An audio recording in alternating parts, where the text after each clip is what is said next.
Hello everyone, welcome to the session.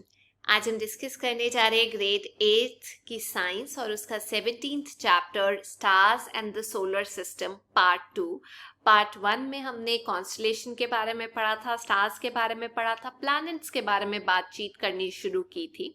आज हम planets को डिटेल में पढ़ेंगे, पर आगे जाने से पहले मैं आपको बताना चाहती हूँ planets according to their size. जैसे सबसे छोटा प्लैनेट होता है मरकरी, फिर Mars, Venus, Earth, Neptune, Uranus, Saturn और फिर जुपिटर जो सबसे बड़ा होता है।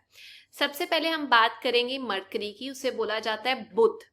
ये जो मरकरी है ये नियरेस्ट होता है, सन के बिल्कुल पास में होता है और सबसे छोटा प्लैनेट है हमारे सोलर सिस्टम का। इसे देखना थोड़ा मुश्किल हो जाता है, जनरली सन की रेज में इतना ज़्यादा छुप जाता है ये। हाउएवर इसे आप अगर देखना चाहें तो सूरज उगने से पहले या सूरज छुपने के बाद आप इसे देख सकते हैं सनसेट के टाइम पे, very close to the horizon, जहाँ से सन उगता है या जहाँ पे छुपता है। अगर बिल्डिंग्स रास्ते में आ रही हैं तो डेफिनेटली व्यू जो है वो ऑब्स्ट्रक्ट हो जाएगा, क्योंकि आपको दिखाई नहीं देता सन कहाँ से उग रहा है, कहाँ छुप रहा है। मरकरी की कोई सैटेलाइट नहीं होती। अब सबसे इंपॉर्टेंट दिमाग में चीज यही आती है कि जो मरकरी है यार वो तो बिल्कुल पास में है सन के, तो डेफिनेटली वो सबसे गर्म होगा। ऐसा नहीं है, मरकरी के अंदर ना एटमॉस्फेयर नहीं होता, मतलब गैसेस नहीं होती जो टेम्परेचर को कंट्रोल कर सके, होल्ड कर सके। तो इसीलिए दिन के टाइम पे जब सनरेज पड़ती है तो वो बहुत ज्यादा गर्म हो जाता है, और रात के टाइम पे जब अंधेरा हो जाता है तो उसका टेम्परेचर एकदम से गिर जाता है। सेकेंड प्लैनेट, उसे हम बोलते हैं वीनस, बोला जाता है शुक्र। ये अर्थ के बिल्कुल पास है, बिल्कुल अर्थ का नेबर बोला जाता है। इसे रात के टाइम पे देख सकते हैं। इसे बोला जाता है brightest planet in the night sky. आप इसे देख सकते हो, वीनस कई बार आपको दिखाई देता है ईस्टर्न स्काई के अंदर सनराइज से पहले, और जब आप इसको देखना चाहते हो सनसेट के टाइम पे, सनसेट के बाद दिखाई देता है वेस्टर्न स्काई के अंदर। तो ईस्टर्न और वेस्टर्न में दिखाई देता है, आप लोकेट कर सकते हो इसको। वीनस की भी अपनी कोई सैटेलाइट नहीं होती। वीनस की अपने एक्सिस पे रोटेशन है ना, वो थोड़ी अलग होती है वीनस और यूरेनस की। वीनस यहाँ से सेकंड, यूरेनस वहां से सेकंड लास्ट।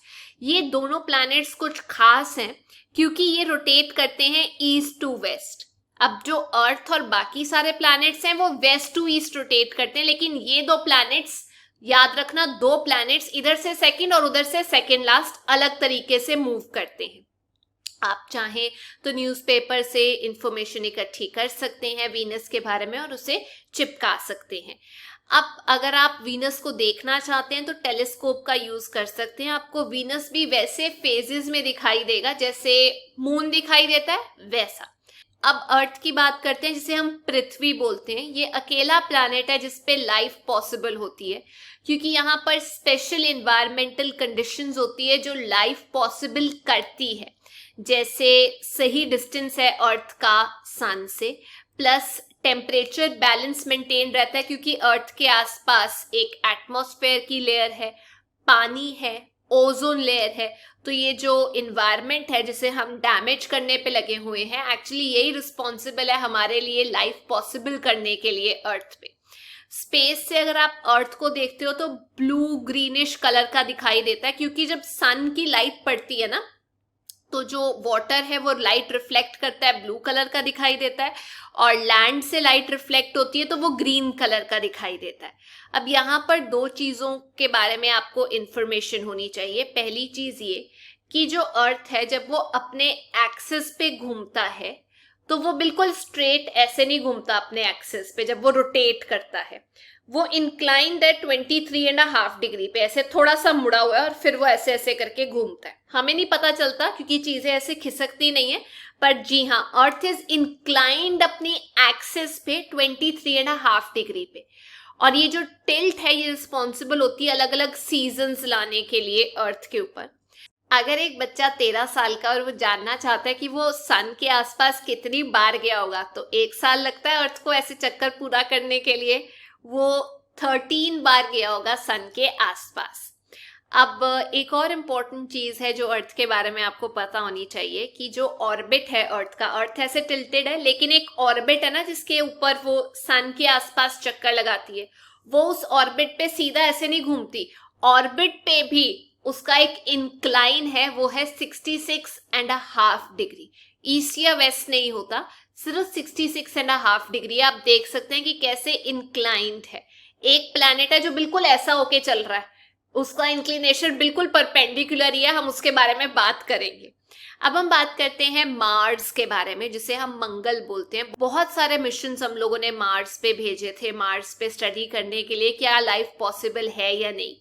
ये थोड़ा सा रेडिश कलर का दिखाई देता है, इसीलिए इसे रेड प्लैनेट बोला जाता है। और मार्स की 2 नेचुरल सैटेलाइट्स होती हैं। उसके बाद जो प्लैनेट है उसे हम बोलते हैं जुपिटर, जिसे बोला जाता है बृहस्पति। जुपिटर बोला जाता है सबसे बड़ा प्लैनेट है सोलर सिस्टम का, इतना बड़ा कि उसके अंदर 1300 अर्थ जो हैं वो एडजस्ट हो जाती हैं।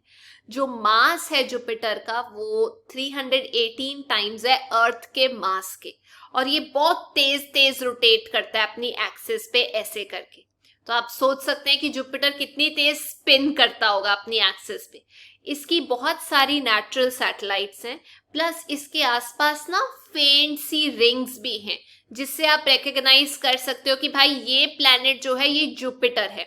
इनफैक्ट ये आपको स्काई में बहुत ब्राइट भी दिखाई देता है क्योंकि बड़ा है। अगर आप टेलीस्कोप की मदद से देखो, आप देख सकते हो कि इसके 4 बड़े मून्स होते हैं, जिसको हम नेचुरल सैटेलाइट बोलते हैं। जुपिटर के बाद आता है सैटर्न, और वो येलोइश कलर का दिखाई देता है। सैटर्न को बहुत यूनिक प्लैनेट कंसिडर किया जाता है क्योंकि इसकी जो रिंग्स हैं वो इसे बहुत ब्यूटीफुल बनाती हैं। हालांकि रिंग्स जो है इसके आसपास वो आप नॉर्मली नेकेड आई से नहीं देख सकते, आप उसको टेलीस्कोप की मदद से देख सकते हैं। सैटर्न की भी बहुत ज्यादा सैटेलाइट्स होती है। एक इंटरेस्टिंग फैक्ट ये है सैटर्न के बारे में कि ये सबसे कम डेंस होता है। डेंसिटी आप ऐसे देख सकते हो कि जैसे पत्ता है वो पानी के ऊपर फ्लोट करेगा, डेंसिटी कम है, पत्थर फेंकोगे वो नीचे चला जाएगा। तो अगर सैटर्न को आप पानी के ऊपर रख देते हो तो वो इतना कम डेंस है कि वो डूबेगा नहीं, उसकी डेंसिटी पानी से भी कम है। अब 2 चीजें आपको मैंने बताई थी कि जो वीनस है और जो यूरेनस है वो ऑपोजिट डायरेक्शन में रोटेट करते हैं। तो एक बार यूरेनस के बारे में पढ़ लेते हैं। यूरेनस और नेपट्यून जो है, पहले आपको पता होना चाहिए, ये दोनों आउटर मोस्ट प्लैनेट कंसिडर किए जाते हैं। इनको आप बड़े टेलीस्कोप से ही देख सकते हो क्योंकि इनका डिस्टेंस ही ऐसे। वीनस के जैसे जो यूरेनस है, दोनों सेकंड लास्ट हैं, वो ईस्ट टू वेस्ट रोटेट करता है। खास बात यूरेनस की ये है कि उसकी जो टिल्ट है रोटेशनल एक्सिस पे वो ऐसे करके है, मतलब ऑलमोस्ट टेढ़ा हुआ है। तो ऐसे लग रहा है कि वो रोल कर रहा है ऑर्बिट के प्लेन के ऊपर, ऐसे ऐसे करके जा रहा है, आप देख सकते हैं। अब ये हमने पढ़ लिया यूरेनस और नेपट्यून के बारे में। मैंने आपको बताया था कि जो मरकरी है वो हॉटेस्ट प्लैनेट नहीं है, वीनस हॉटेस्ट प्लैनेट है, क्योंकि उसके अंदर इतनी ज्यादा ग्रीन हाउस गैसेज होती हैं, कार्बन डाइऑक्साइड होती हैं, जो हीट को ट्रैप कर लेती हैं और उसे हॉटेस्ट प्लैनेट बना देती हैं। इसके अलावा पहले जो 4 प्लैनेट्स हैं, मरकरी, वीनस, अर्थ, मार्स, ये काफी पास होते हैं सन के एज कंपेयर टू बाकी के 4 प्लैनेट्स, इसीलिए इनको हम इनर प्लैनेट्स बोलते हैं। मैंने पहले इंफीरियर प्लैनेट्स बताया था, वो विद रेफरेंस टू अर्थ था। इनके ना बहुत कम मून्स होते हैं जो इनर प्लैनेट्स होते हैं। जो बाकी के प्लैनेट्स हैं जैसे जुपिटर, सैटर्न, यूरेनस, नेपट्यून, वो बाहर होते हैं, तो इसीलिए उनको आउटर प्लैनेट्स बोला जाता है। ज्यादातर इनके आसपास रिंग्स होते हैं और इनके बहुत ज्यादा मून्स होते हैं। अब बाकी के मेंबर्स जो हैं सोलर सिस्टम के, उनके बारे में डिस्कशन करेंगे, लेकिन एक और इंटरेस्टिंग फैक्ट, जो गैनीमीड सैटेलाइट है जुपिटर की, उसको बोला जाता है सबसे बड़ी सैटेलाइट है सोलर सिस्टम की। अब डिस्कस करते हैं बाकी मेंबर्स के बारे में, जैसे एस्टेरॉइड्स के बारे में। ये एक रॉकी सब्सटेंसेस का ग्रुप है जो आपको मिलता है, मैंने बताया था, बिटवीन मार्स और जुपिटर एक रिंग है, वहां पर आपको दिखाई दे जाते हैं ये रॉकी चीजें, और आप इनको देख सकते हो एक बड़े टेलीस्कोप की मदद से। यही थ्योरी दी जाती है कि ये जो एस्टेरॉइड्स हैं, हो सकता है यहाँ प्लैनेट था जो टूट गया है, और हो सकता है ये प्लैनेट एक बनने की कगार पे हो। दूसरे हैं कॉमेट्स, ये भी सोलर सिस्टम के मेंबर्स होते हैं, सन के आसपास एलिप्टिकल, मतलब जैसे सर्कुलर ऑर्बिट होता है उसे थोड़ा सा इलोंगेटेड ऑर्बिट में सन के आसपास चक्कर लगाते हैं, पर बहुत लंबा टाइम लेते हैं। कॉमेट का ना एक टेल होता है, आगे की तरफ को उसका हेड होता है, तो उसकी जो टेल होती है वो ज्यादातर सन के दूसरी डायरेक्शन में होती है, कि मतलब ये सन है तो अगर ये यहाँ पे जा रहा है टेल पीछे को बनती है। डस्ट, आइस, वाटर वेपर्स, इन सब चीजों का बना होता है हमारा कॉमेट। और जो कॉमेट्स होते हैं वो काफी साल के बाद अपीयर होते हैं, पीरियोडिकली अपीयर होते हैं, कुछ 76 ईयर्स के बाद होते हैं, कुछ और नंबर ऑफ ईयर्स के बाद होते हैं। एक कॉमेट जो हमें पहले दिखाई दिया था 1986 के अंदर, उसे हम बोलते हैं हैलीज कॉमेट। बोला जाता है कि आगे भी ये दिखाई देगा। अब आपने मुझे बताना है कि आपको क्या लगता है ये कब दिखाई देगा। मुझे तो ये लगता है कि 76 ईयर्स के बाद, तो मतलब 2062 में दिखाई देगा। अब एक सुपरस्टिशन ये थी कि भाई कॉमेट्स जब आपको दिखाई दे रहे हैं, इसका मतलब ये है कि ये मैसेंजर्स हैं डिजास्टर के, कोई तबाही आने वाली है, कोई एपिडेमिक आने वाला है, इंसान मरने वाले हैं, जंग होने वाली है। लेकिन ये तब की बात है जब हमने स्टडी नहीं किया था सोलर सिस्टम के बारे में। अब बात करते हैं मिट्योर और मिट्योराइट के बारे में। रात को आपको दिखाई दे जाते हैं ये जब क्लियर स्काई होता है, मून्स नहीं होते। तो जो मिट्योर है, याद रखना, उसे हम टूटता हुआ तारा बोलते हैं। मूवीज में दिखाई देता है ना कि अरे विश मांग लो, तो उसे हम टूटता हुआ तारा बोलते हैं, शूटिंग स्टार बोला जाता है। और हालांकि वो स्टार नहीं होते पर शूटिंग स्टार बोला जाता है, वो मीटियोर्स होते हैं। वो छोटे छोटे रॉकी सब्सटेंसेस होते हैं जो अर्थ को पास नहीं करते, अर्थ के एटमॉस्फेयर में अंदर की तरफ को आ जाते हैं, और जब एटमॉस्फेयर में इतनी तेजी से आते हैं तो वहीं पे जलने शुरू हो जाते हैं, अर्थ के सरफेस तक नहीं पहुंचते। वो जो जलते हैं वो फ्रिक्शन की वजह से जलते हैं, जो एटमॉस्फेयर है वो उनको हीट प्रोवाइड करता है। तो जो ऊपर ही जल जाते हैं उसे हम मिट्योर बोलते हैं। थोड़ी देर के लिए लाइट आपको दिखाई देती है। और ऐसे कुछ बड़े मेंबर्स जो होते हैं, जो मिट्योर का बड़ा वाला भाई होता है, उसे हम मिट्योराइट बोलते हैं, जो सीधा अर्थ के ऊपर आकर गिरता है और एक खड्डा तैयार कर देता है। तो ऐसे याद रखना, राइट अर्थ के ऊपर वो होता है मिट्योराइट। और जो साइंटिस्ट हैं वो मिट्योराइट की स्टडी करते हैं, जिससे उनको पता चलता है कि यार सोलर सिस्टम से आई है चीज, सोलर सिस्टम आखिरकार किस चीज का बना हुआ है। तो जैसे मिट्योर और मिट्योराइट के बारे में हमने पढ़ा, वैसे ही एक और चीज है जिसे हम बोलते हैं मिट्योर शावर। जब अर्थ के आसपास से एक कॉमेट की टेल जा रही होती है या बहुत सारे मिट्योर्स जा रहे होते हैं, तो उसे हम बोलते हैं मिट्योर शावर।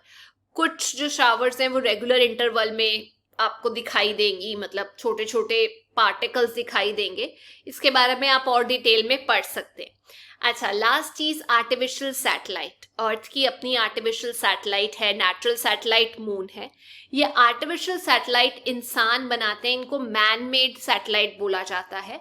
अलग अलग कंट्रीज अलग अलग सैटेलाइट्स बनाती हैं और ये अर्थ के ज्यादा पास होते हैं चक्कर लगाते हुए एज कंपेयर टू हमारी नेचुरल सैटेलाइट जो कि है मून। इंडिया ने बहुत सारी आर्टिफिशियल सैटेलाइट्स जो है वो सेंड की है। फर्स्ट सैटेलाइट जो भेजी थी इंडिया ने वो थी आर्यभट्ट। उसके अलावा हमने इनसैट भेजी है, IRS भेजी है, कल्पना 1, एडुसैट भेजी है। ये सैटेलाइट्स बहुत जगह पे यूज की जाती हैं, जैसे इनको यूज किया जाता है वेदर फोरकास्टिंग में, कैसा मौसम है, रेडियो सिग्नल्स भेजने के लिए, टेलीविजन के सिग्नल ट्रांसमिट करने के लिए, रिमोट सेंसिंग करने के लिए, टेली कम्युनिकेशन, ऑनलाइन कम्युनिकेशन करने के लिए, ये सब सैटेलाइट्स का यूज किया जाता है। तो ये थी आज की क्लास। आई होप आप लोगों को ये चैप्टर डिटेल में समझ आ गया है। लेकिन इस चैप्टर के पीछे ऐसा एक टेबल दिया हुआ है जिसमें प्लैनेट्स का रेडियस दिया हुआ है, डिस्टेंस फ्रॉम द सन दिया हुआ है, पीरियड ऑफ रेवोल्यूशन और पीरियड ऑफ रोटेशन दिया हुआ है। आप चाहें तो इसे याद भी कर सकते हैं। जाने से पहले एक और इंटरेस्टिंग फैक्ट आपको पता होना चाहिए। पुराने टाइम में ये माना जाता था कि जो अर्थ है वो यूनिवर्स के बिल्कुल सेंटर में है और जो मून है, जो बाकी प्लैनेट्स है, जो सन है, वो उसके आसपास चक्कर लगा रहे हैं। लेकिन आज से 5000 ईयर्स पहले एक पॉलिश प्रीस्ट थे, एस्ट्रोनॉमर थे, प्रीस्ट होते हैं जो चर्च में काम करते हैं, उनका नाम था निकोलस कॉपरनिकस। उन्होंने ये बताया था कि जो सन है वो सोलर सिस्टम के बिल्कुल सेंटर में है और प्लैनेट सन के आसपास चक्कर लगा रहे हैं। ये एक रेवोल्यूशनरी आइडिया था जिसने चीजें देखने और सोचने का तरीका बिल्कुल बदल लिया था। हालांकि कोपरनिकस इतने कॉन्फिडेंट नहीं थे कि यार मैं अपना वर्क जो है पब्लिश कर दूं, क्योंकि क्रिटिसिज्म बहुत होता था ना कि ऐसे कैसे बोल दिया, हम ये बोल रहे हैं, हमारा ठीक है। इनफैक्ट ये जो काम था ये पब्लिश हुआ उनकी डेथ के बाद इन 1543। उनकी डेथ भी 1543 में ही हुई थी, लेकिन पब्लिश जो हुआ वो बाद में हुआ, डेथ के बाद। फिर आए गैलीलियो। 1609 में उन्होंने अपना खुद का टेलीस्कोप डिजाइन किया और इस टेलीस्कोप से गैलीलियो ने अलग अलग तरीके की चीजें देखी, सेलेस्टियल बॉडीज देखी, जैसे मून्स देखे जुपिटर के, फेजेस ऑब्जर्व किए वीनस के, रिंग्स देखी सैटर्न के आसपास। और उन्होंने भी यही बताया कि जो प्लैनेट्स हैं वो सन के आसपास एक पर्टिकुलर ऑर्बिट में घूमते हैं, इट्स नॉट कि वो अर्थ के आसपास घूमते हैं। तो बेसिकली गैलीलियो ने भी कोपरनिकस के आइडिया को ही आगे रीइंस्टेट किया। तो ये थी आज की क्लास। आई होप आप लोगों को ये चैप्टर समझ में आ गया है। अगर वीडियो अच्छी लगी तो please make sure you like, share and subscribe. I see you next. Till then take care, bye bye.